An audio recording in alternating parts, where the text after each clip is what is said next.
these shows, we just record them and then we release them. That's it. Catch and release. I mean, they're listening to it right now and they're like, this must be how the show is. It's just three guys sitting in a room and you guys are having a good conversation. Let me just put the microphone in front of you. Have you guys ever heard that? Have you heard this? Ed, that's all I hear. It's a lie. Oh my God. It's like, it's such a good conversation. We'll put the microphone in front of us and we'll just talk. Why? You think people want to hear what you have to say? On this episode of the Culture Cast, I want to know what Mike White has to say because I already know what Father Malone has to say.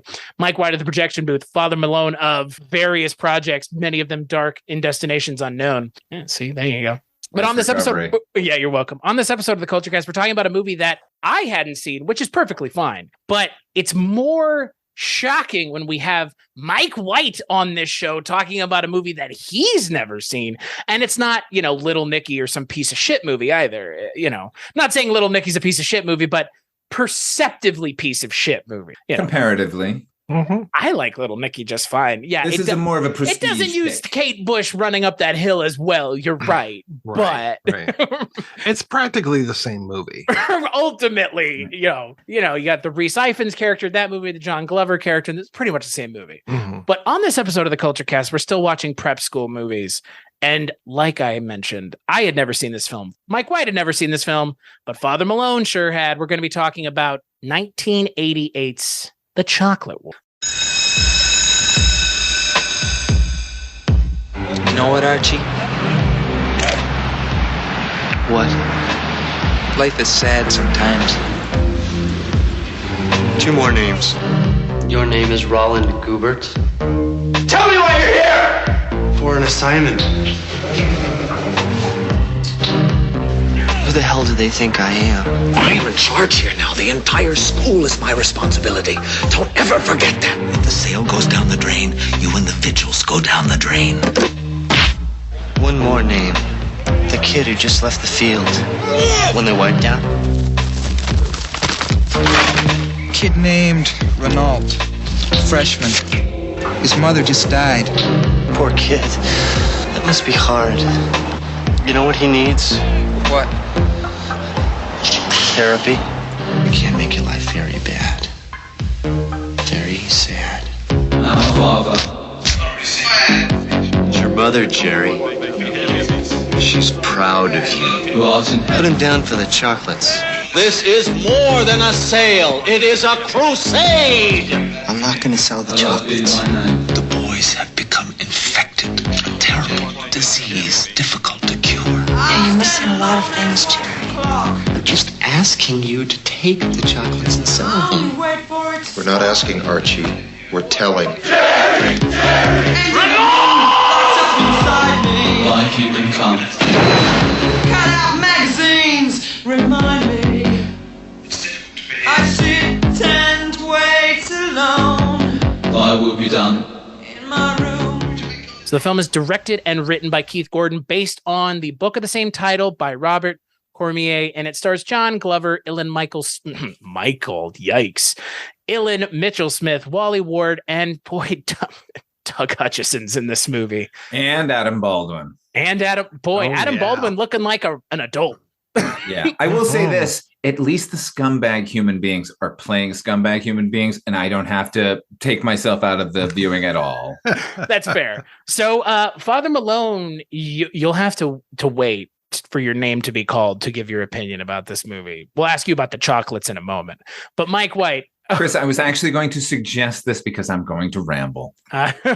He was born a rambling man, folks. But Mike White, you had never seen this film before, which is an anomaly for my show when we have you on. Well, especially because it's a Keith Gordon movie, It's a good movie. Like, it's a movie that's like people will go to bat for, Father Malone included. Yeah, I found there was way too much chocolate and not nearly enough war.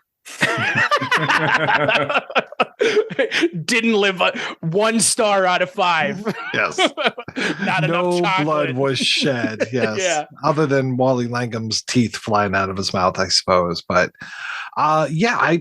this was Keith's directorial debut, and I thought that he did a great job with it. This was a book that a lot of people in my high school would read. I don't know if it's still the thing that you read this in high school. I think because it's a short book, if memory serves. It is very much a short book, Mr. Mike White. It's about this. It's about that short. Yeah. So pretty short. I don't know if I liked it or not. I liked several things about it. I liked especially when Keith was doing more of the directorial touches, like the shots against like the full color background, the whole thing with the people talking with other people's voices, or the dream sequence type of stuff. That I really enjoyed. Really enjoyed seeing these actors. I mean, fucking John Glover. I love the guy. And to see him be able to just chew up that scenery, go for it, John. You are doing a great job. I always love to see when he gets nuts. So Father Malone, like I said, we'll give you the last opportunity, given that you kind of already said last week that this is clearly going to be your favorite movie of the month. I'm with Mike. This movie I enjoyed this movie, but I think there were some things in this movie that just like, not that I have an issue with. It's just, it felt a little long in the tooth. It drug in a couple spots. Some of the characters, I think there are too many characters almost in this movie, and it's, not enough butter spread on too much bread type situation. It's just the story's a little thin. I mean, we've mentioned already how short the actual book is. So again, but there are plenty of characters in this movie, and there are plenty of actors in this movie, but there's also a love interest, sort of. Like there's this weird, there's this kind of this, again, I don't know, we'll talk about it, but Father Malone, I cede the floor to you, sir. You're both wrong. This is a great movie. Hey. Okay. That's fine. Okay, let me explain to you how I came to the movie. I'll try and keep it brief because I know I've been sort of autobiographicalizing myself with each of the choices we've made, and I love all of these movies in personal ways, but I like them all as movies in general. This is the one that I've suggested for the month that if I had zero personal connection to the film, I would still recommend it out of hand, and I think I would still relate to it because for me, when I saw the movie for the first time, it was, I think, like people when they first saw Taxi Driver, that kind of sort of reaction, that like the sort of rope being thrown to you, that a tether, that there's other people out there going through exactly what you're going through, because not many movies about high school were dealing with melancholy. We were in a wash of teen comedies, both sort of lowbrow and what pretended to be higher brow in the John Hughes films, but they were all very, very sanitized and fun, and we weren't really getting that. In 1988, I was 15. I was a sophomore at a all-boys Catholic prep school. Jerry Renault is now 15. Do you see, Mike White? Do you understand now? Yes. The cat's out of thy bag, sir. Jerry Renault, our lead character, is a 15-year-old all boys prep school who has lost a parent recently, as I had. And I'm not saying that everything was a mirror of my life. My home life wasn't the same, but nobody forced me to sell chocolates. Although in previous grades, I was forced to sell things. We'll talk about that later. Anyway, I can't wait. So that's where I came to this movie. So I had already been through a year of alienated nightmare prep school experience when this movie debuted. So that's how I came to the movie. But interestingly, about 5 years after that, a good friend of mine named C.M. Talkington made a movie called Love in a 45. And his DP on that film is a fellow by the name of Tom Richmond. And as it turned out, Tom Richmond is the DP on this particular film. And I became friends with Tom Richmond after this. Tom passed away recently, and I just want to say a few words about him because he was one of the kindest, most interesting, sort of forward-thinking, generous human beings I've ever met in my life. This is a man who not only helped sort of forge some of the images that helped get me through adolescence, but then would, like, every time I saw him, would put a mixtape in my hand of like the coolest shit going on. I was 19 and he was in his 40s and he was hearing the coolest bands underground that I would have no access to. So there's that aspect of this movie that I like a lot too, that about Tom. And I just wanted to say, because he did pass away recently, that this is one of many, many movies he did. He never chose a movie for money. He always chose it because he thought the story was interesting. If someone were to say to him, like, when they were talking about the movie, if they had seen it, and they would say like, oh yeah, the photography, it looked really beautiful, and that's all they would say. He would say, well, that's a failure because I didn't come to this movie for the photography. I came because I thought it was an interesting story, and he chose all of his movies that way. And I don't know, I'm rambling now, but anyway, I love you, Tom, and I miss you. So And I got to speak to Keith Gordon very briefly one time in person, and the conversation was strictly about Tom because we both loved him so. So anyway, so that's where I come to on two ends of this movie, but I think it's a really good movie otherwise, and I think we should kind of dive into that. And now that you've got my personal aspect of it, we can sort of dispense with that. Living in Father Malone's life for an hour and 45 minutes. Basically. Yeah. Tonally and sort of where my head was at, I related to this movie in a grand way. Mm-hmm. And I've watched it a lot, and I watched it again twice this week, sort of in preparation for this. And sort of, as I said at the top, without my experience, I still think it's a great movie. The fact that it's a debut movie is also spectacular. And, Keith Gordon went on to bigger and better things, I think. But like, what an auspicious debut feature. And as I said, sort of, again, divorced of me, like, the fact that this came out in the middle of what all we were getting was 16 Candles and fucking Breakfast Club and all this nonsense, this sort of adult voices coming out of children's mouths. This spoke to me in a way that it's kind of hard to describe. What's interesting, I don't know the lead from anything other than Weird Science. So I was very surprised to see him when he showed up in here.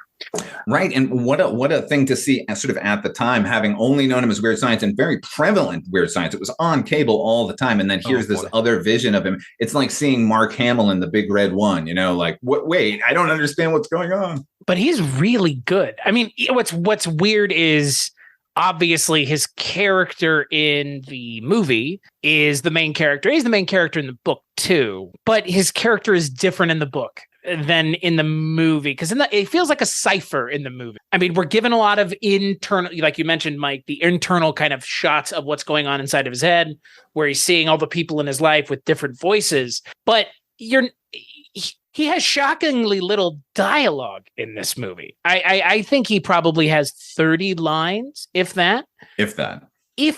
And yet the performance doesn't feel the way a lot of those performances do feel, where it's like a put on. I don't know, Ellen Mitchell Smith, like you mentioned, Mike, all I know him from is Weird Science. So to see him in this is just like, what a complete 180. Like, not that this character doesn't have any charisma, but that's not the point of the character. Well, and he's not a whiny little bitch like he is in Weird Science. Also that. Yeah. I mean, that movie's tough to like when you dislike the main protagonist so much. He's not supposed to have charisma in this movie, but he kind of does in not being that character from Weird Science. Like, I don't know. I don't know how else to explain it. And the fact that Doug Hutchison's 27 years old when they're making this movie, also shocking. Yeah. Oh, I had no idea. I thought he was like the youngest in the cast. That's insane. He presents very young. I was just so tickled to see Wally Langham credited for whatever reason as Wally Ward, because I'm a huge CSI fan. And so it was just like, oh my God, it's David. What's he doing here? Because he's such a dick in CSI, and then just to see him here as a dick again, and he plays a dick so well. He's the William Atherton of our generation. He is, yeah. And I don't know what it is. I think it's his look that helps. Just something about his like sullen eyes. Yeah, and the fucking hair, swoopy hair. That you just, the moment you see him, you're like, this fucking guy. Like, even if I didn't know him exactly in high school, I knew people like him in high school. And it's like psychopaths. Because Archie is a psychopath, right? He totally is. Yeah. Yeah. Like a little Hannibal Lecter in the making, like without the fun parts of Hannibal Lecter. Like just the sociopathic parts. A broken, sort of ruined human, like meting out these punishments on these kids to the point where, like, like Obi, who seems like a more despicable character in Archie in some ways. I mean, like, by the end of the movie, I think that's more or less confirmed. Get some pictures of your little sister naked. What? Doug Hutchison, to stop projecting. Yes. I'm sorry. I mean, man. It's low hanging fruit. It's low hanging fruit. But Doug Hutchison. But my point is that, like, we get a moment where Archie is contemplating the fact that Jerry Renault's mother has died recently, and he's out there getting his ass kicked on the football field, and like vocalizes how horrible it is, and then it's like, yeah, now let's fuck with him. He needs some therapy. Oh, he needs some and he thinks he's doing good. It's like, it's so yeah. And it's not even like misguided. It's like intentionally just despicable. He's not like, oh, we're gonna this will help him. It's like, no. Like we're gonna pile on. Yeah. And it'll be funny when we do it. Like, haha. And it seems like he's doing it in the name of this group, right? They're the vigils are forcing him to do this. But he starts doing it to them too. He does it to everybody. He's just like this chaotic element amidst this like crushing environment, making it worse. It took so long for me to know what the vigils were because they kept saying blah, blah, blah vigils. And I'm like, what, prayer vigils? Like, is this a Catholic school? Are they praying all the time? Is this like Vespers? Like I think I was honestly 15 minutes from the end of the movie before I figured out what the vigils were. Oh, just a secret society. Yeah, that's all. So, but I mean, they felt like a fraternity. So I just thought they were very open about that. I didn't realize they were being secretive about this society. Well, they're not super secret because like people know who they are. Right. Everyone knows who they are. Right. They're like an open secret. But to Mike's point, the sort of fraternity aspect of it, I'm sure was hammered home by Adam Baldwin's involvement because he's clearly 27. Adam Baldwin is like an adult in this movie. Yeah. And it's right. Like he's been an adult forever. Like even when he was in My Bodyguard, the guy was totally an adult. Absolutely. The thing is, in rewatching it, I was sort of considering that. And I think the idea is that because like Wallace Langham, is probably 20 years old here. And Elin Mitchell Smith is 18 probably. And like Adam Baldwin is 26. Okay, wow. So yeah, he's like the second oldest dude on the cast, probably of the teenagers. Maybe to trick our eye, because Elin Mitchell Smith is supposed to be a freshman, and he's clearly like 18 years old. Like just having the staggered out ages like that sort of sets it at right, but ultimately we end up watching adults, right? And it's unfortunate. Yeah, he had already been animal mother by this point. Yeah, exactly. You can't go to Vietnam and then come back to the prep school, buddy. Yeah, I mean, My Bodyguard was 8 years before this, so yes, and he seemed old then. Exactly. Yeah, I will say, as much as I enjoyed the movie, that took me out of it because it was like it's the Disney problem. Yeah. What's funny is like Zac Efron, when he was doing this same thing, he looked like a teenager, but like Adam Baldwin, like he never looked like a teenager. No, I thought Adam Baldwin looks the same. I've met him in person, and he is taller than you, Father Malone, by like a foot. It feels like. Wow. Oh, that's can't really be the case. But I remember when I met him, it was me and a friend of mine. And he goes, come here, guys. And it's like, oh dear. Like the picture is just like this Hulk of a man with two people in front of him. And that was like 10 years ago. So it's like this.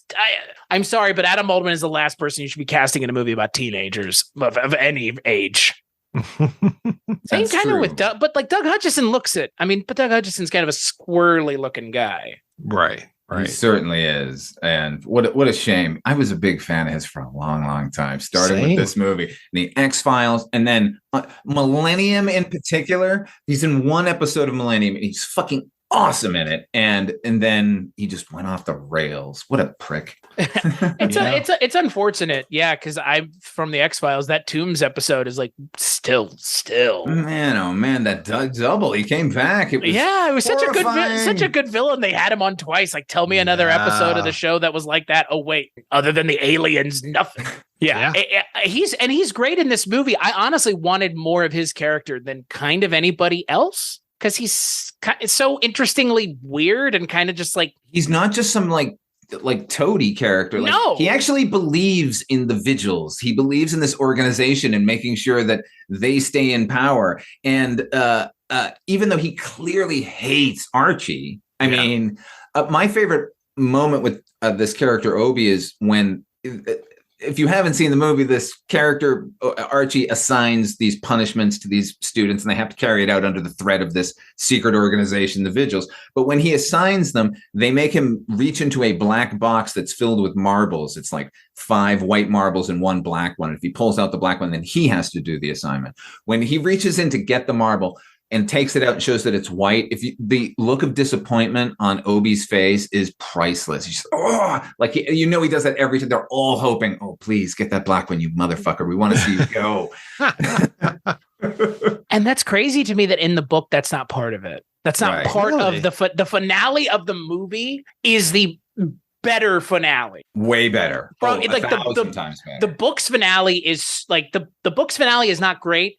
And it really hinges on the incorporation of the marbles, because at the end of the book, the character of Archie doesn't get the marbles. So it's just what you are expecting to happen. He fights that kid. Yeah, he fights the dickhead kid with all the little kids. He fights him in the book. He doesn't fight Archie, which feels like such a weird non-payoff, but it starts with this whole marble thing, which, I mean, I like watching the movie. I had forgotten about the marble thing, which I think was such a smart thing by Keith Gordon. I had forgotten because it was introduced so early, and like you see it one time and that's it. You see it once at the beginning, once at the end, and it's like the setup and the payoff. Looking at you, Richard Haddam. He always talks about it. I mean, it was perfect. I was like, oh shit. The marble, of course. And then you got to draw twice, son of a bitch. This is one of the rare occasions, I think, when the adaptation of the book of the film surpasses the book, like overall. What you were saying at the top, Chris, about the Renault character, like they strip a lot of his character away. A lot of his dialogue goes away, but more importantly, a lot of his inner monologue goes away, and those are sort of put together in the dream sequences, like, instead of paragraph after paragraph of his inner thoughts, that's sort of personified in the dreams. So I think that was like a deft thing that Keith Gordon did. I don't think it detracts from the character, because I do think the casting of Ian Mitchell-Smith sort of makes up for that. And the hints of those things come through from the dreams. So I just wanted to sort of answer to that, because you had said sort of earlier about that. But but the problem is, I think that the movie actually could have used narration. Like, I don't know why. I think it works sparingly. I don't know, like the sparseness of it. It's a nihilism thing. Like, it feels more nihilistic to not know what's going on in his head. Right. And it's just like he's just downhilling the melancholy as hard as he can, and the anguish, and we don't know what's going on inside of his head. I appreciate that from a storytelling standpoint, but there is part of me that's like, I know the way the book did it, and the book did it with an interior monologue, which I'm not a fan of. Like, I like it in plenty of other source materials that have been adapted into shows that keep it. So the thing is, I think the book, it is sort of more richly fleshed out, but it's way more nihilistic than this movie. Like it starts out happily and sort of crescendos into despair, whereas this movie maintains a level of melancholy and sort of panic that sort of only escalates. And even at the end, when he realizes that it's all for naught, at the end of the book, it's still way more hopeful than, I mean, in the movie, it's more hopeful than in the book. You know what I mean? Oh, I agree. I mean, at the end of the book, the Ian Mitchell-Smith character is not in a good spot. I mean, he's not in a good spot here either, but it's different. The lights go out and Jansen like beats the shit out of him, and they take him away on a stretcher. Like, his jaw is definitely broken, and that's the last we see of him. And then they cut to like Archie being let off the hook by Brother Leon, who is now the acting headmaster, and it's all going to continue just as is. Right. At least here we get some sort of like, it is an oppressive world, but like there's some hope, a little bit of hope. At least Archie's getting something, and Ian Mitchell-Smith isn't getting his head kicked in. Like, he'll survive. I don't know. I mean, I agree with you. Thinking about, I mean, again, because it comes back to the usage of the marbles and changing the ending to meter out that punishment against Wallace Langham's character. And I think in a lot of ways, the smartest thing that Keith Gordon did was, instead of making the movie Ian Mitchell-Smith's movie, it's really about the Archie character. It's like the book is more the Renault character. The movie is more the Archie character. I wouldn't say that Ian Mitchell Smith couldn't stand up to Wally Langham's ability to act, but they definitely hitched their wagon to the right cart with the movie. I totally agree.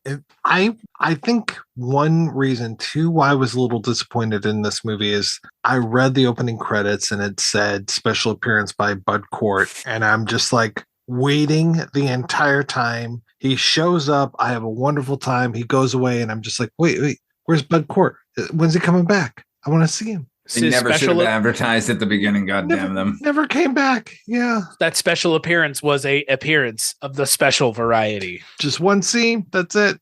See him. In and out. What a good scene. Did his thing. It's Ned a great Beatty scene. and Network. Yes. Oh, yes. Yes. It's a good scene, but it played for comedic value. At first, I thought he was playing Ian Mitchell Smith's father. And then I was no, that's not him. That's Bud Cort. It very well could have been 10 years past. Right? Yeah, exactly. That's interesting. I hadn't thought of that. That's what I thought too. Yes. I was like, is this Bud Cort? It was like, no, it's just another guy with like immense facial hair, beard, and mustache. Exactly. You know what? I love that scene. It is just sort of there comedically like played for laughs, which it excels at thanks to Bud Cort's performance. Him like sort of sussing out what the word is. Yes. And then figuring it out. That's great. But I think the scene is also great because that illustrates Archie, the total chaos that he's brought to this school, because he's fucking with the vigils here. Like they thought they were going to have a good joke on the brother, and he tipped the brother off just so that they would end up exhausted and the brother would be laughing at them. I loved it. That whole thing was great. Yeah, the way that we're setting it up and paying it off, to your point, Chris. So good. I mean, again, Keith Gordon, massive amount of respect to him for the ability to not only direct this movie competently, but to rewrite the source material in like a way that works better. Like, again, I'm not going to sit here and say Keith Gordon's a better writer than Robert Cormier, but when he's taking the base material and doing something more with it, I don't remember, is that scene that's the Bud Cort brother Jacques scene is not in the book, right? It isn't like that. It's sort of mentioned. Right. This did but occur, we never see it. No, and it's like it was supposed to be a period over a week that they had been doing it, and he for a while couldn't figure out what it was, and then Archie tips them off. So he condensed it into this one brief moment, which ends perfectly with Archie sort of shrugging, like, "What, me?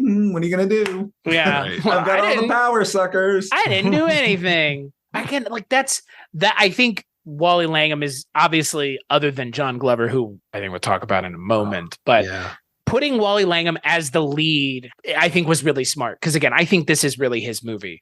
And Ian Mitchell Smith is not bad. He's just his character in the book, because he has that interior monologue, he is the main character. But now, like, because you don't want to do it, you don't have it. I think, I don't know. I think Archie's a more interesting character anyways. Obviously, as someone who's interested in true crime and things of that sort, this guy's probably got a freezer full of heads now, realistically. You know what I mean? Like either that or he's like a Fortune 500 CEO, which is, right. That's what he is. Or both. Why not both? Yeah, Could be both. Yeah, of course. Reminds me of Dexter, which was predominantly directed by Keith Gordon. Mm-hmm. That's fair. Yeah. But, the real scumbag of the movie, just John Glover, man. Mm-hmm. Good God in heaven. Oh, and this feels so familiar to me. Just his whole financial schemes and all of this stuff, how he's just lording the power over the kids. I mean, Father Malone, you mentioned the whole thing of like having to sell in school, and it just always felt like, who's really making this money? Is this really going towards new band uniforms or what? So that this kind of pulls back the curtain and shows that all the dirty little secrets about gouging the prices, failing this initiative that he's doing. I just loved it. I love how it's like, these are Mother's Day chocolates. We'll just take the purple band off. Can I just say, for the first time, I've been watching this movie for 35 years. And today it occurred to me that 6 months ago was Mother's Day. That's when they're buying the chocolates from. And 6 months ago, Jerry Renault's mother died. It makes it all the more horrible. And it makes his stand all the more powerful. Well, and that's the thing about the movie that like feels like it kind of gets lost, and like Keith Gordon could have done a little bit just like one line of dialogue or like just something to further drive that point home. Because that's my interpretation of what's going on, is that he might not be taking, he was initially, the vigils were like, don't say yes for 10 days. Wow. But then once he takes a stand past it, it's like, I wish that there had been something about like his mom, like, and Mother's Day. And like, that's the whole thing. Cause it is kind of like not a throwaway line, but yeah. The thing is, the book is a little more expletive in that he doesn't know why. So it's every chapter of him like going, why am I even doing any of this? Right. And the book sort of like hits you a little bit over on the head with there's a quote that he has in his locker that's from Proof Rock, dare you disturb your own world, something like that, which I'm glad Keith Gordon sort of excised here. I don't know. I mean, as far as I'm concerned, that whole, the thing with the mom showing up feels like it. I mean, it feels like that reinforcement of the idea of like, somehow not selling chocolates has to do with the love of your mother. Yeah. I mean, we don't get the reason, but I will say that the dream sequences are Jerry Renault trying to work this problem out. Sure. And very cleverly, it's the same couple of images that we've gotten from the movie, like the same sort of scenarios with different characters now playing different parts. But the primary image that sort of threads throughout the whole thing is his mother, like in all of these situations. And could I just say about those dream sequences, one in particular that I just adore, which is, and I love Keith Gordon for constantly subverting things. Jerry Renault's character is, let's say, fascinated with this sort of like punker girl who he sees at the bus stop, played by Jenny Wright. And in his dream, we get the sort of typical like high school romance kiss where the camera's spinning around them, and then the camera ends in this like muddy parking lot with his mother's empty hospital bed sitting there. It is so haunting and horrible, and just like sort of I don't know, upends your expectations. Anyway. Counterpoint to that, the scene where Renault and Janza are talking and the camera's going around them, and I felt like it was a bit much. Yeah, okay. It was a lot. I mean, still a young director. He's not going to make all the perfect choices like that. I know, one. But man, that was just like, you gotta like stop, because at some point it was a little much. I don't know how. I don't know. After he called him the F word the third time, not Kevin Dillon levels. Thankfully, no, a much more pointed and focused and dramatic use of the word. I did appreciate that my subtitles that I had on made the word into two words, so it put a space in between the G's, which was nice. I mean, it's like there was some action involved. Yeah, they were. What did he get? Yeah, exactly. What did he get? But yeah, back to John Glover. The first thing I had ever seen John Glover in was when he played Donald Trump. I mean, Daniel Clamp in Gremlins 2. And the same year as this, the year later, like 2 years after. Yeah. But to see him in this, he is the most dastardly bastard character that we've seen this month, Father Malone. But just like in this movie, if him and Brother Constance from St. Basil's got together, it would be you'd have to stand fucking clear. Nightmare. He is such a nightmare in this movie. That scene where he is tormenting the kid who has all A's. Bailey. Oh boy. Jesus H. Bailey? Christ. You have straight A's. That means you're perfect. Only God is perfect, Bailey. Are you comparing yourself to God? What an asshole. He's Archie in institutional form. All the worse because he's a goddamn man of God. So he claims. Yeah. I mean, what's funny is like this, Father Malone, you've been on every episode this month. So this is the third time we're ostensibly seeing this kind of character. Yeah. He's the worst of them all. The perfect, the evil brother prime, if you will. Yeah. Yeah. And that's not only the writing. The writing is there that this is a real human. We all know this evil son of a bitch. And John Glover's performance is so fantastic. He's so human and so frightened in places. And like you see him like changing emotions like he at one point grabs Archie and throws him up against a wall because he's sort of acting out. And like mid-sentence, you can see that he realizes, oh, wait, this kid can actually fuck me and my whole financial situation. And he's just, calms down. John Glover is spectacular in this movie. I first saw him, by the way, in a movie called 52 Pickup. I don't know if you saw this one, Mike, right? I saw that Dan Margaret. Oh, yeah. I saw it in the theater. And he was the villain and he was menacing Roy Scheider, who was like an idol to me because he killed that shark. And I still loved the villain more than anything. So like 2 years later, I saw him in this. I was like, oh my God, thank God, it's John Glover. I love this guy. I really got to know him mostly through what Chris mentioned, Gremlins 2, but that sequence in RoboCop 2, it's the commercial for Magnavolt. I think it's the car alarm system that electrocutes the guy, if memory serves. He's the pitch man in that? Yeah, and he's so pitch perfect. Yes. And he was on a Twilight Zone. I was about to say, is it not serendipitous that the three of us are talking about John Glover, who was in A Small Talent for War? Oh, he's no, we're going. What was the whole thing? Was like they were just going to invade Earth anyways? Isn't that the? Was that the? No, whole... they gave them another. We said the Earth. They showed up and said we're going to destroy you because the warlike your warlike tendencies. And they said, well, no, we can be better. We've achieved peace. And they said, no, we wanted you to be warlike. We wanted you to kill each other. Forget it. You're useless. Goodbye. Yeah, he's great in that. Yeah, but he's man, in everything. But I mean, remember him in Scrooged? Remember, wasn't he like a crazy doctor in one of those horrible Schumacher Batmans? Yes, he's Dr. Burton, I believe. Oh, right? yes, with the hair and everything. Yeah, he's in Batman and Robin. He creates Bane, doesn't he? Yeah, I think so. Fuck in Gremlins 2, he steals that movie. God, yes, he does. Him and Dick Miller steal that movie. Yeah, like big time. Like I remember seeing that movie as a kid and just thinking like those were my favorite parts of the movie, where he's like with the fucking electricity gremlin. It's in the movie. Wow, stunning. Amazing. You'd be surprised at how accurate that was.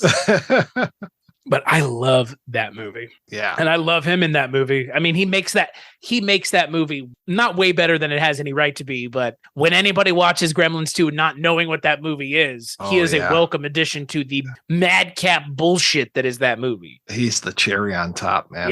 Yeah. And it's like the pitch perfect takedown of who. of all fucking people. I know, he who shall not be named. God, which is insane. Let's just call him Clamp from now on. Let's just Clamp. Yeah, but the problem is the Clamp character is somewhat redeemable. And I like him, and it's John Glover, and I can never truly hate him. Yeah, exactly. And he killed all those gremlins.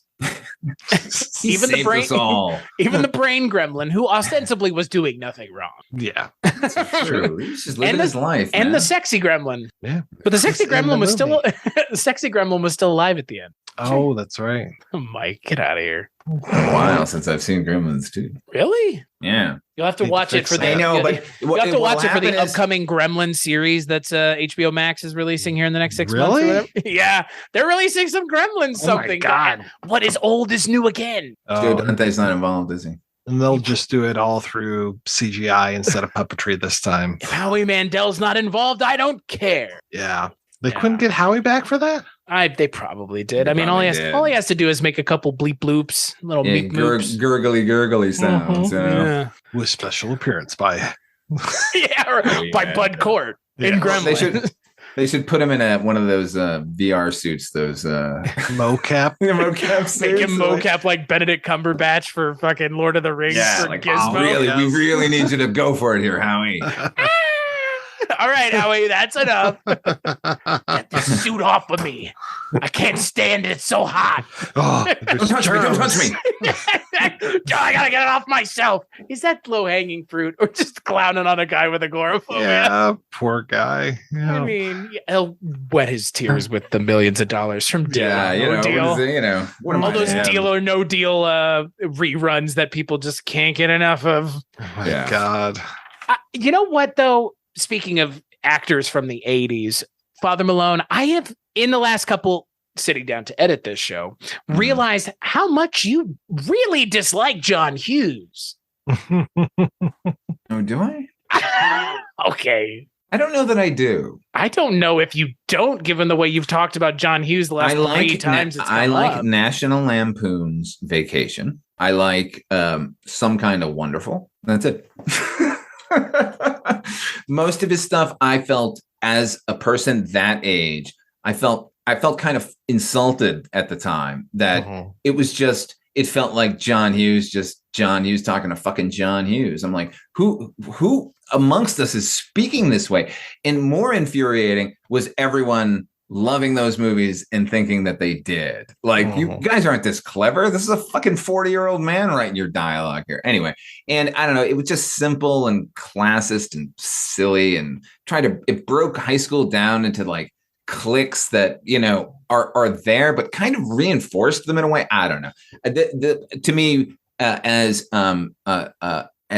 depressing and ultimately nihilistic you could view The Chocolate War to be, like, to me, that's a way better high school movie than anything John Hughes did. Yeah, here. Yeah. I mean, I grew up watching those movies pretty much like you, and man, they got real old real quick. And just even back then, I knew they were, and we didn't use this word back in the 80s, it was problematic. I mean, even during that time. Yeah, man. But I have to say, there were a lot of things that I loved. I loved Ferris Bueller when I first watched it. Weird Science, I'll say, is a fun movie. You know what I mean? Like, when it was being wacky and not like someone's take on high school, then I can get behind his work. But like when he's trying to dictate what teens are doing and talking about and thinking about and feeling, get the fuck out of here, man. It is in 1962. And then, looking back at him now, it's just like, what did I ever see in this? It's like all the wrong people get the right rewards. I mean, but again, I knew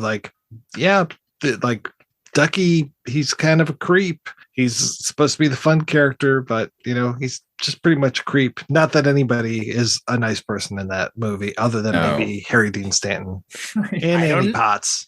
I don't know. I'm pretty sure that if you look like goth or like you dress in dark clothes, the only way to look beautiful is to dress up in like pink, like lace, and have Molly Ringwald do that for you. Because otherwise, like, how dare you be an individual? Perfect example, right? I mean, the Breakfast Club is like the solution, everybody. The Breakfast Club is the most saccharine sack of shit. Like, I'm sorry. Somebody keeps saying like, there's a 4-hour version. People want to see it, and I'm like, are you out of your minds? You want to spend more time with these puerile morons? I would love to watch release the Hughes cut. You won't, cowards. Oh God! Just them riffing for 4 hours with the camera in front of Anthony Michael Hall and Emilio Estevez. God, get to hear more about the elephant that wouldn't turn the light on. I mean, that's what always gets me about that movie is when they start to get real serious. And I mean, to me, the funniest part of that movie is, "What about you, Dad? Fuck you." Right? Oh my God. It was so serious all of a sudden. This is what you get in my house for dropping a can of paint in the garage. Yeah. Look at this burn on my hand. Oh, you see that? My dad gave that to me. I'm a bad kid. There's violence in the world. Get the fuck out of here, John Hughes. Go back to your suburban nonsense. I mean, he knew about it. He grew up in the troubled household. Yeah. I don't know about you guys, but this was the icon of my generation, just walking with your arm up. Oh, sure. Yeah, exactly. God, it's such infuriating. Yeah. Well, and but I mean, again, like this movie feels like that counterpoint, like a hard counterpoint. Ain't it though? But to be fair, Father Malone, everything this month has been so far. Even a film like If, which I don't know if you've seen, Mike, the Malcolm McDowell film, like that's a pretty hard counterpoint to what John Hughes. I mean, obviously much longer beforehand, but like still kind of like taking people who were making those kinds of movies at the time to task anyways. Because John Hughes's bullshit is not new. It's just it's through the 80s looking glass. Mm-hmm. Well, I think all the movies that I sort of programmed, are a bit depressing. I think they are just in that way an antidote to the John Hughes movies. But I also think that as nihilistic as any of these movies are, and this one is the most of any of them, it never feels hopeless. It always seems to be characters snatching bits of happiness where they can, which I found very instructive during my high school years. So whereas the Hughes movies were, it was sitcom shit, it was, we're going to have a little trouble and then we're going to have a little fun. We have a little more trouble and then everything's going to be awesome. And that's that lesson over and over and over again. Like, I didn't need it. Nobody needed it. Will Ferris get home in time to not get in trouble? We'll find out on the next episode of Ferris in the House. Ferris is the fantasy version of Archie, by the way. I bet he's just as sociopathic and, whatever, right? Like, they're sort of the same character. I mean, really. that's kind of the point that I was getting to, is like, those John Hughes movies are pretty disingenuous. And this movie is also very kind of matter-of-fact nihilistic, if you will, or realistic, or, whatever you want to call it, just being kind of real. That's kind of still what's going on. Like, behind every John Hughes character, they're still being complete terrible assholes. I mean, there's no way around it. Like, there is no way around the reality of those movies. It's just dressed up a lot nicer than this movie is. They're still talking about the same things.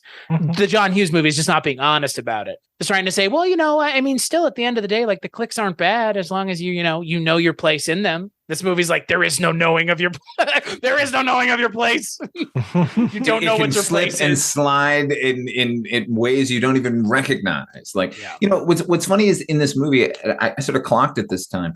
We get 30 minutes into the movie before Jerry really interacts with any of the characters at all. And that's when he gets his assignment. That's a long time to go in any movie. Like, it's all about, I think you're right, Chris. Ultimately, in this adaptation, we're following Archie's character. Oh, yeah. And it's about, like, the destruction Archie sort of wreaks in every direction, including the character of Jerry Renault, who's, I mean, he's our emotional through line because he's the only. I mean, the Goober character, who I haven't even mentioned, is Goober. Goober, yeah, I know it's like so Goober, but perfect in a way. Goober, but everyone calls him Goober, But there's a fragile human being in this sort of scenario. At least there are characters who are hopeful and nice, I mean, I like Corey Gunnestad's performance. He's really good. Mm-hmm. He evokes, again, people I knew in high school, like that kind of just like the one friend who's like, oh God, I always just disappointed in you, even if you do the right thing, like always disappointed in you. I mean, so he's like, oh God damn it, you idiot, and it's just a God damn it, you idiot, all movie essentially. Yeah. I had a friend who had a nervous breakdown in high school who reminded me so much of Goober. Like, there's these little, every once in a while, people who are just like a little too touched for the world, and you put them in an environment like 800 boys. Yeah. They're just not going to last, man. No. Like, this book, to me, the book and the movie, obviously a movie I saw first, is a better representation of the savagery of sort of like teen boys than Lord of the Flies by leaps and bounds, as far as I'm concerned. Like, this is a truer thing. Like, I know that like Lord of the Flies was an antidote to like some British children's book where like they taught that these kids like were crashed on an island, they would all get together and have adventures, and so Golding wrote this book like, no, they would kill each other, and I think Cormier was sort of piggybacking on that, like, oh well, that's probably not going to happen. But really what high school is, the sort of training for the world, the sort of like horrible, like monetary based system that you're going to get thrown into unwillingly. And like Jenny Wright's character, when Renault finally, or she comes to him really to speak to him, she says, you're basically like a middle-aged man. And it's true. Like, what I thought was funny when I was in high school, everyone kept saying like, once you get out of high school, then it's fine. You don't have to deal with this shit anymore. The big lie is it is high school everywhere all the time. Like, that hierarchy maintains, it's never goes away in every strata of society. And so like hearing her say that, like when I was 15, like, wow, yeah.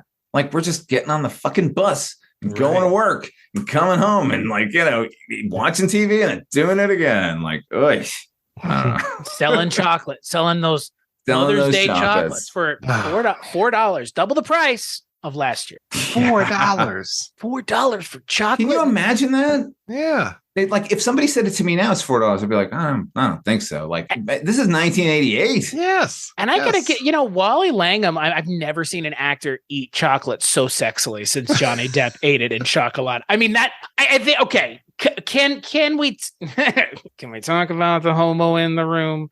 I just want to ask: Is there a level of homoeroticism throughout this movie? Is my question, or was it just me picking up on it? Wasn't just you. Okay, that's what I'm asking. That's what I'm asking, Mike. I don't think you can get away with it if it's a thoughtful filmmaker dealing with these sort of adolescents. Scene, that chocolate scene is a seduction scene, is it not? Certainly, it is. It is from Archie's point of view. Shot as one. Showed. Yeah. I mean, you know what I mean. Not to be bombastic, Mike. That caught you off guard with that one. But like, it is like there is a lot of. Again, when people talk about Top Gun, it's like, oh my God, so much homoeroticism in that movie. Right. It's like I don't know if they knew what they were doing there, but Keith Gordon knew what he was doing here. Oh yeah, it feels 100%. So like I don't know. It's subtly done, but at the same time, the character of Archie is being written in a very, I would say, coded way, but kind of feels like it. Oh yeah, yeah. No, I remember they played a clip from this in the celluloid closet. The documentary, and so yeah, that was what I had seen from this film. Primarily was that. So was that scene between the two of them? I believe so. I think it was the chocolate scene. Yeah, yeah, and you know what? Like, it isn't just you perceiving it. I think it really is baked in because he tells Janza to play that angle later. Right. Like when he's calling him a queer, it's because, well, he was was that a seduction? Like Jerry doesn't know. He can't even talk to a girl. Like what? Maybe he was being seduced in that scene. Right. And again, like I couldn't tell because the character of Janza, he felt like he was possibly like the gay character too. Like I couldn't think again. That's this movie's. I appreciate it does that because again, like it's done more subtly than other movies of the time would have done. Well, the hold he has over Janza is he took a picture of him masturbating in the bathroom, and then he's like, I don't even know, do you know? Like I might not even had camera like filming that camera. Like what's great is we don't know the answer to that in the movie. In the book, it's explicit. He had a camera with no film in it, and he pretended to and knew Janza, but we the audience not knowing it. Is just like Janza's point of view, like, I don't know with you, Archie. You could be lying about everything. Yeah, that was nice. So, Mike, I wanted to ask you, since I've asked everybody else this month, of the preparatory school films that you have seen, what are some of your favorites? Doesn't have to be your favorite, but some ones that you might suggest checking out that you're a fan. Oh gosh. Other than, Breakfast Club and Pretty in Pink and, all the movies we've already mentioned. But you're asking specifically about prep school movies? Yes. Well, prep, I mean, boarding school, prep, boarding school, military school. Okay. They're kind of, I mean, again, private school, let's say. Yeah. Right. What was the one with Timothy Hutton? Oh, Taps. Oh, yes. That's a good one too. Taps. Along those lines, Toy Soldiers, of course. It's the last movie that we're talking about this month, actually. Oh, there you go. Yeah, you're in for a treat. I don't I couldn't really ever relate to prep school. Yeah. I mean, it is a specific kind of thing. Yeah. I mean, I went to more of a high school that was more John Hughes than I probably would care to admit, just because it was not affluent, but it was like, middle class, like what Hughes wanted to be. It was like the school I yearned to be at, by the way. Yeah. Mike was afraid to drop a can of paint, is what he's saying. Exactly. Yeah. No! Right. Fuck you, Dad. Oh, yes. I mean, I'm with you on like I had the same, like my public schooling was like probably close to yours, Mike. Like it was not like that's the thing. Like this month, Father Malone, like I could never like sympathize with any of this. I'm not expecting you to. It's hard though, because like I feel like if I had been in this situation, I would have been like, can I get the fuck out of here, please? Yeah, like, is that a thing? Like, I don't know. Like, none of you will realize how trapped we all feel. I can't imagine. Right. Yeah. And that's the hard thing here is like putting myself in that. Cause like, I know myself now, I'd be like, I'm fucking out of here. Like, when we were talking about that Hitcher episode, who hitchhikes? I'll hitchhike to get away from this place. Like, I'll take my chances with the guy who murders me in his semi. I'm not going to sit at this school and be abused by these fucking assholes. Oh, yeah. I can't even imagine the amount of abuse. Wow. I was more, like I said, regular high school guy. So I'm more about like My Bodyguard, which we mentioned before, 3 O'clock High, What a good movie. The Savage Steve Holland movies. So your not The Sure Thing, that's Rob Reiner. Your Summer, One Crazy Summer, Better Off Dead. More along those lines.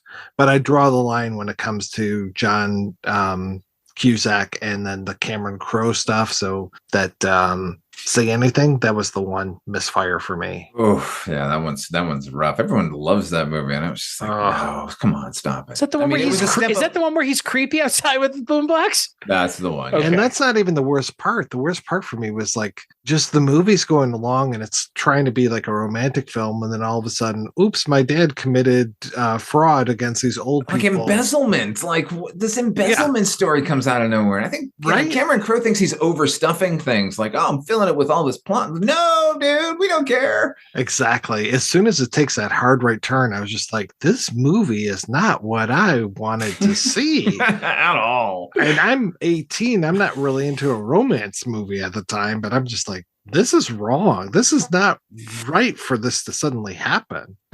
I must not have seen that movie in a very long time. I don't remember any of that. Nobody remembers that. They just remember him with the box. Right.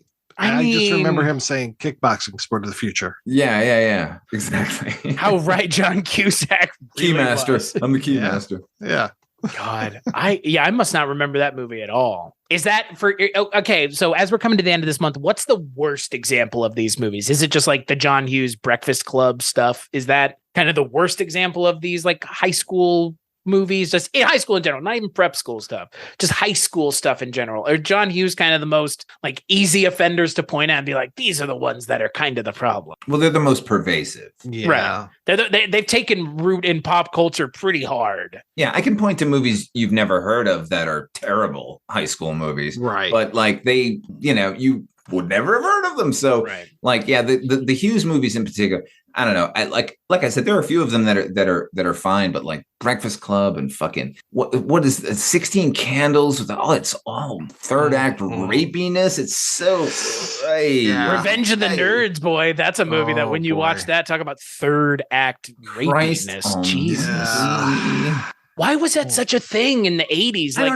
rape is not funny, guys. Like, no way you cut it. Like, I'm sorry. And like you said sort of earlier, like we were watching these movies and knowing they were wrong at the time. Like, what's going on here? But it felt like it was okay somehow. Like, you know what I mean? Like, just everyone seems so accepting of it. That's the weird thing. And so, like, as an artifact maybe of the time, it functions well. But those are bad movies about bad people. And the wrong people are getting praise and reward. Ugh, I don't know. The leads are still terrible, and they're not supposed to be. We're supposed to root for what is it, David Carradine? No, yes, which Carradine? Robert Carradine, yes.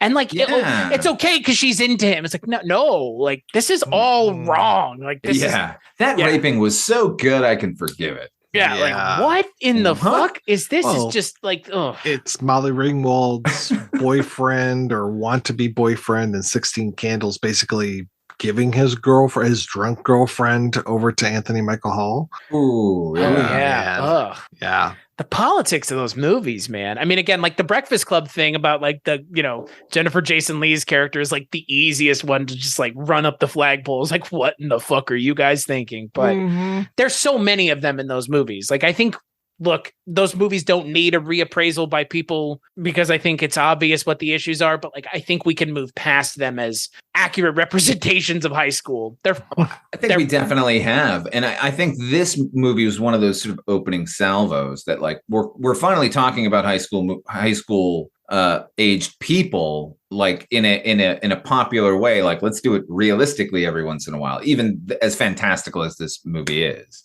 Yeah. I mean, just think, this movie used that song from Stranger Things, Father Malone. Yeah. Isn't that crazy? Time Machine or something. When the opening beats of the song started playing at the end of the movie, Kate looked at me and was like, and I was like, uh-huh.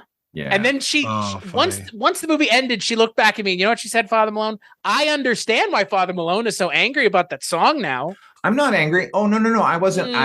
No. My attitude was and continues to be, I don't care if I have to hear it. I love the song, so I don't have if I have to hear it a million times, I'm okay. And then I watched the sequence that they used it in, and it is a beautiful, perfect use of the song. So I can't be mad at that. And it's making an entire generation of kids go out and buy Kate Bush. Right. This is a win across the board for me, as far as I'm concerned, because I was sitting in a theater and this song came on, and yes, I'm bawling. And I walked out of the theater and I went in to, I think it was Strawberries, which is the local record store back in Boston. And I bought the cassette for the Chocolate War soundtrack and nice. Played it on a loop for years. So, yeah. I mean, because, oh, by the way, the Kate Bush song's not the best song on the soundtrack. It's not, one of just the best songs on the soundtrack. Yeah. Soundtrack for this movie is insane. Speaking of Say Anything. By Yaz. Three songs by Yaz. And a Peter Gabriel song. Mm-hmm. That's better than the one that's in Say Anything by like leaps and bounds. Oh, yeah. I'm sorry. In Your Eyes is just okay. Oh, that's a great song, but like this song is better and it's used better. All the usage of the songs in this movie is fantastic. Even the Yaz song at the beginning of this, the In My Room, which if you just listen to the track, it starts with them sort of like talking in the booth, and another filmmaker would have cut all of that out and just started on the beat with the song, but Keith Gordon lets it play. Like the title of the movie comes and goes before the music starts up in the credits. Like, to me, then, now, whenever, like, it's such a bold move as a filmmaker. I'm still knocked out by it. And the fact that the song at the end of the movie was supposed to be David Bowie. Yeah. It's like, it would have, I will tell you, of all the Bowie songs to use, that would have been the song to use. Obviously, because I think that's probably my favorite Bowie song. I know that might be nailed too much on the head, but it would have totally worked at the end of this movie. I think as well as Running Up That Hill would. I really think so. Because Heroes is just as good of a song for what they're kind of getting at. Yeah, a little too triumphant. I mean, lyrically, thematically, that is that we're gonna make it for once, and then everything's gonna fall apart. It is, like you said, Chris, a little nail on the head. It is, but I mean, yeah, you're right. It works. It's a question of, do you want to be overt or do you want to be a little bit kind of reserved with it? And I've got 35 years of that song summing up that movie in my head. So any suggestion you can make, as appropriate as it might be, I'm automatically going to which I totally. I mean, again, as well used as that song is at the end of the movie, I completely understand why, because it does. The way the movie ends with that song just kind of coming in at the end is it's well done is not even the strong enough term, frankly. Like, every song in this movie is just well used in a way that now I could probably only think of this movie when I think of certain songs now, especially a lot of the Peter Gabriel stuff. I hope so. It's pretty tight. It's a good movie. Not a great movie. I liked it, but it wasn't, But again, I also did. If I had this experience, I would probably feel the same way. Like, that's, yeah. Well, and this is what we were talking about, Mike, on the last episode. Like, the movies about my high school experience are coming out now. Right. I asked Father Malone this last time, like, where the hell are my movies about high school? It's like, I guess now they're coming out. Like, now your generation is making them. So now now your generation is feeding it to the younger generation, just like it was fed to us, What's weird, I think the thing that rings truest to me when it comes to high school movies is Dazed and Confused. And that's 20 years before I graduated, essentially, but yet the pressure and the feeling and that whole, some people graduating, some people are still there, and just all of that, an update of American Graffiti, but just the whole idea of like that last night and all the assholes that are out there, and you just feel for Mitch through the whole thing. Yeah, I really that movie just felt so genuine to me. I agree with you 100%. That's a great high school movie. One of the better ones, as far as I'm concerned. The feeling and the camaraderie that you don't really get from most high school movies, that you actually genuinely care about everyone, even the assholes in your school, and like, this too shall pass. Unless you're in a fucking all boys school. Does your nihilism deep? Do you have deep rooted nihilistic tendencies? Do you know that? I dabble in it. I dabble from time to time, like watercolors, like a little bit of Nietzsche. What's funny is the thing is, when all of the John Hughes movies and all of the high school movies, ultimately, I can't relate to any of those because there's always a romantic element in it. And I went to an all boys school, and there was none. I mean, there may have been.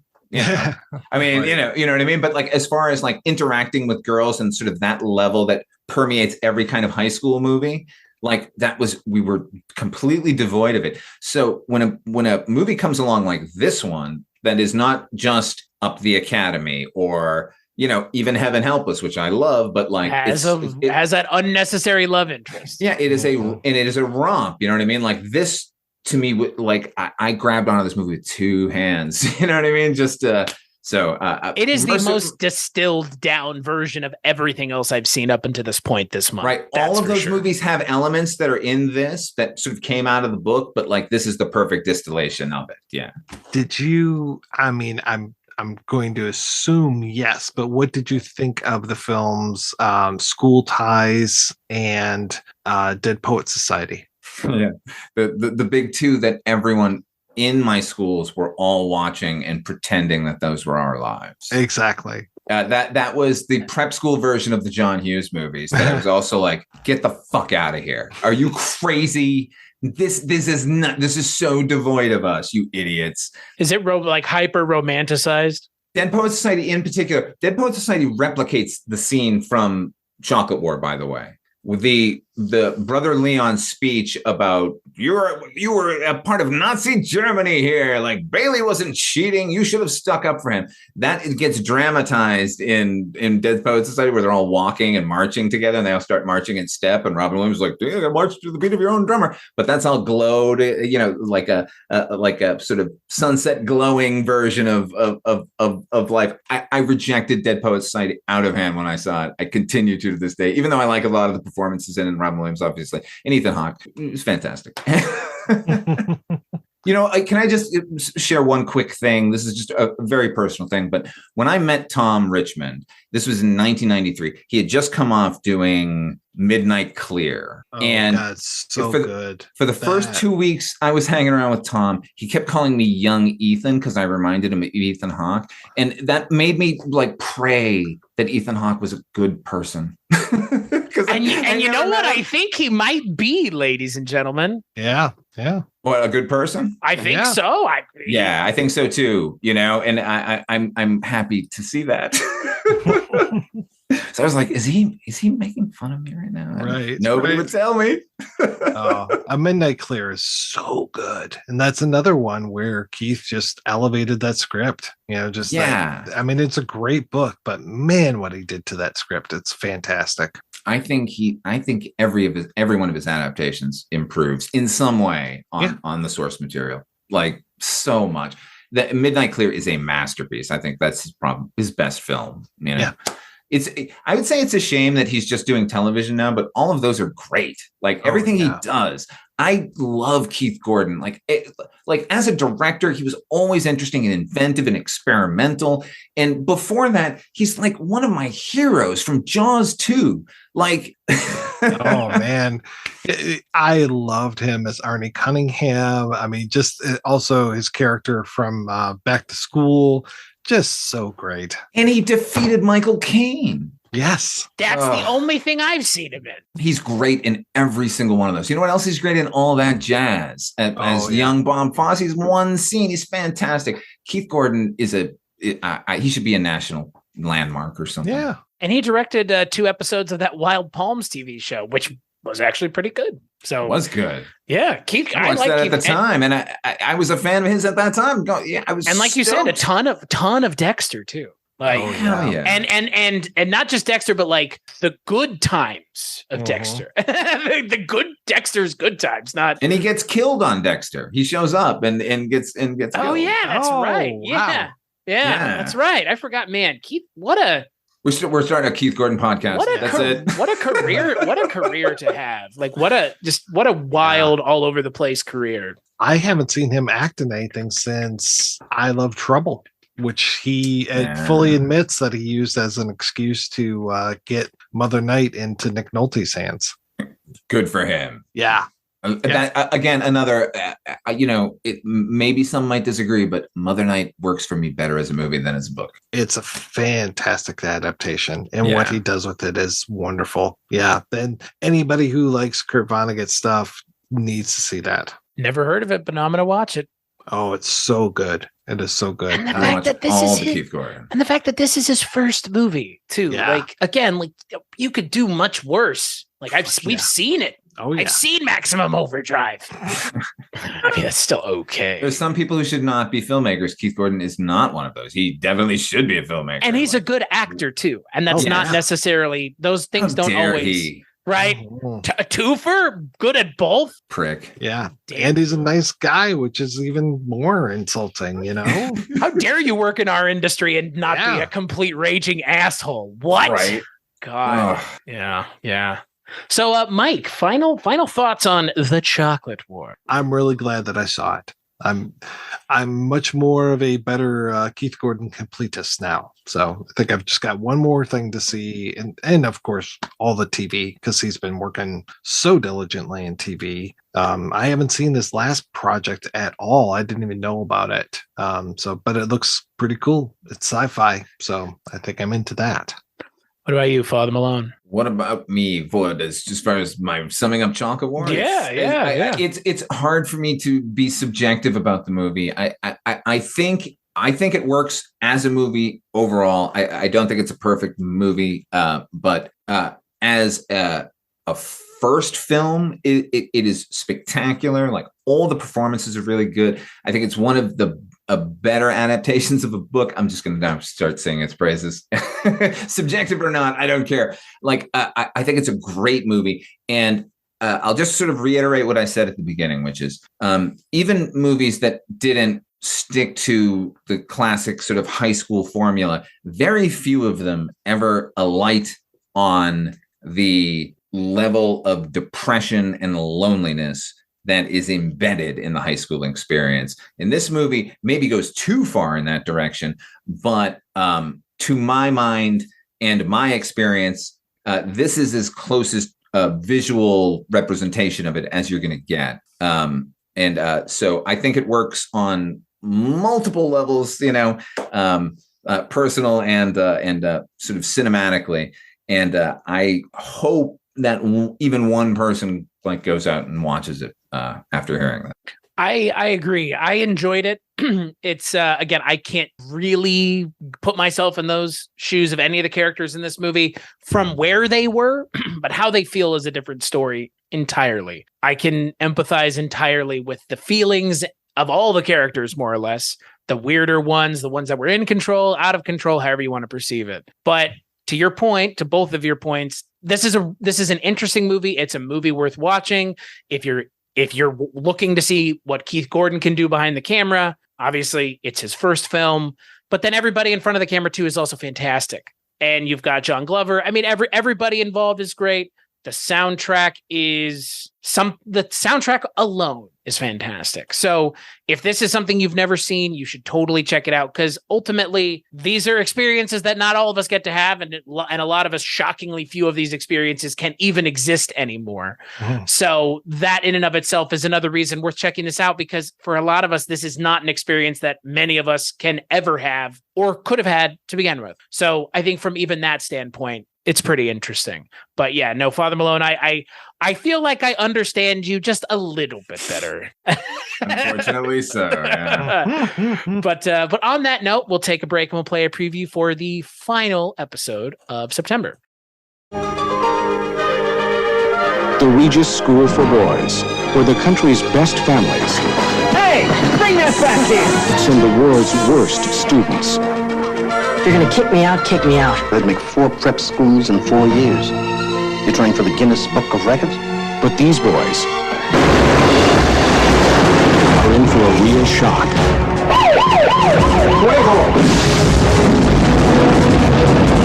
If you do not produce my father unharmed, I will begin executing the hostages. I'm sure by now you have discovered who their parents are. Chairman of the Armed Services Committee, Vice Chairman of the Republican Party. What does your father do, William? Contractor. According to this, he owns the third largest construction company in the world. Yeah, he's a contractor. My boys, many of them, they have a real problem with authority. Are you with me or not? Of course we're with you, man. But if you get a shot, we're gonna be PO'd.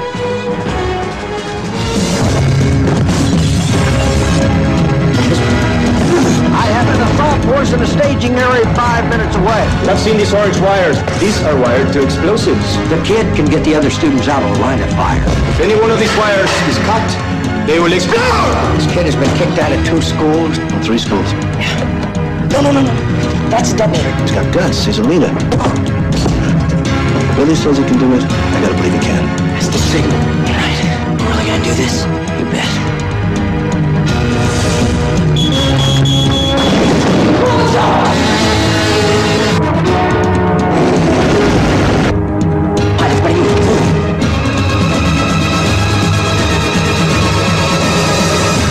Toy soldiers. So right on the final episode, we're going to be talking about, Mike already mentioned it, Toy Soldiers, a movie that features Samwise Gamgee. Kicking ass. I mean, what was he doing in Lord of the Rings? Kicking ass. Not like this, baby. I mean, I'm all for it. He's Sean Astin. Aragorn, the Hobbit here. He can do no wrong as far as I'm concerned. That Sean Astin is just such just seems like the nicest guy. So I'm always happy to see him and stuff, especially in a leading role. And that's not Encino Man.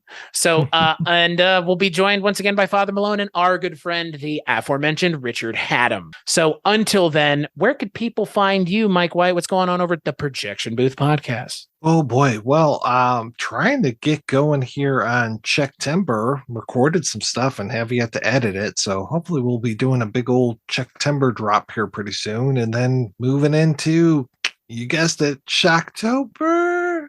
No, not really. Yes, really. So. You decided to promote yourself and then stopped halfway. Yeah. Smash that like button, Mike. Hit the subscribe button. I think that Father Malone will be on an episode in Shocktober. Yes, I've been training my entire life for this podcast.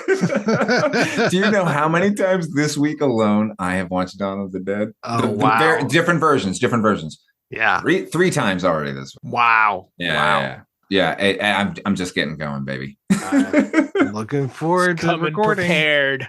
Yeah. So that's what's happening. Find out more at www.projectionboothpodcast.com. What about you, Father Malone? Where can people find you if they were looking? Go over to fathermalone.com. That's a link tree to all of the stuff I do, including Wolf and Raisin, the Banachek video podcast I do, and Dark Destinations, my half-hour radio drama that I write and produce that I'm finishing up an episode, pretty soon, actually. So go over there. And Night Mr. Walters, a taxi podcast. How dare you? That's a good one too, man. Get the co-host on that show with good old HP, who you heard on the last episode of this show. That's HP's program. I'm just happy to be associated with it. Yeah. And we're happy to have it. As for me, cstashy.com, which I just recently edited an episode of Dreams for Sale where I heard you guys go, "Hey, idiot, spell it out," which was like last year at some point, which was so funny. So I will spell it out for you here now because I've been doing it for over a year now. So CSTACHIW.com. That's my link tree. Go there for all the things that I work on with both of these lovely gentlemen, some 70s TV show, some 80s TV show, and some ranking on bass shit that's just so it spans the decades. It spans the decades and the genres, and it's everything you've ever wanted and more from a ranking on bass show. And you can find it more at cstashy.com. As for this show, culturecast.com, patreon.com/culturecast. Money. You want to give it, great. If not, iTunes, rate and review the show. Hit that like button, subscribe. Those aren't things that you can do there. Maybe don't give me a bad review or give me a bad review. It might be funny. If you write a funny bad review, then give me a bad review. If you think that's something that you can make funny, I'll read it. Father Malone, Mike, as always, thank you so much for joining me. Father Malone, thank you for sharing a little bit of your brain with us. Thank you for having me and enduring it. And we'll catch you on the next episode.